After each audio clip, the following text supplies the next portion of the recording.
everyone. I'm your host, Bryce Dolan, and this is the Top Human Rights Organization Review.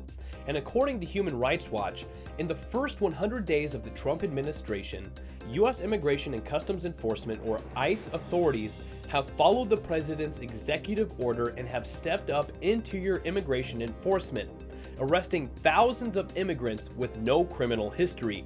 Now, data released on Wednesday confirms the heartbreaking stories that people are reading everywhere are not isolated instances.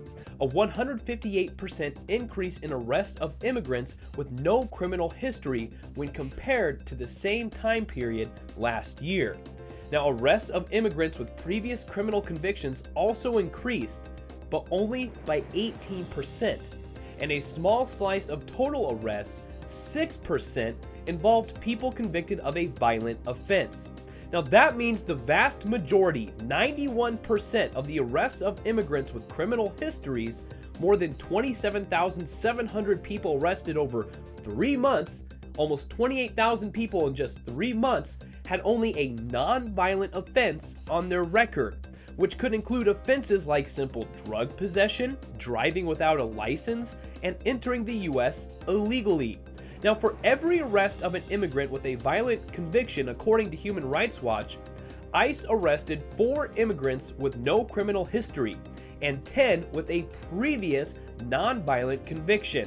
Now, this means that every single day, ICE arrested 112 people with no criminal history, 286 people with a previous non-violent criminal conviction, and only 28 people with a previous violent conviction.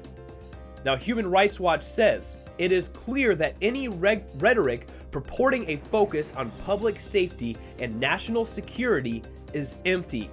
President Donald Trump's executive order prioritized for removal anyone who has committed acts that constitute a chargeable criminal offense.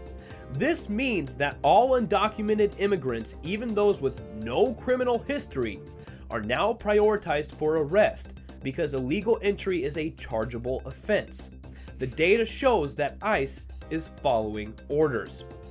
And another article that Human Rights Watch posted today, ladies and gentlemen, says that a representative from Idaho is going to present a bill today in-house that proposes that local law enforcement has the same authority as immigration authorities. So law enforcement officers can also act as immigration officers, and anyone who is undocumented in the United States would be labeled a criminal.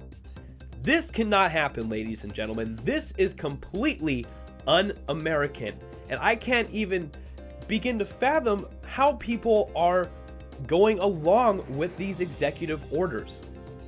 How can you just throw all of these people out? First, it started with the travel ban and the Muslim ban, which we'll talk about in another show of the Top Human Rights today.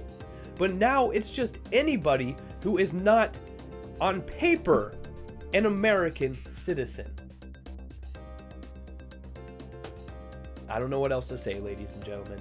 If you want to take a look at this story yourself, you can do that by clicking on the link I provided for you below in the description. It'll take you directly to the story we talked about today on the Human Rights Watch website. I want to thank you for watching the Top Human Rights Organization Review. Please subscribe to our YouTube channel, give our Facebook pages a like, and follow us on Twitter. And don't forget to comment and let us know your opinion on today's story. But thank you for watching the show today. I was your host, Bryce Dolan.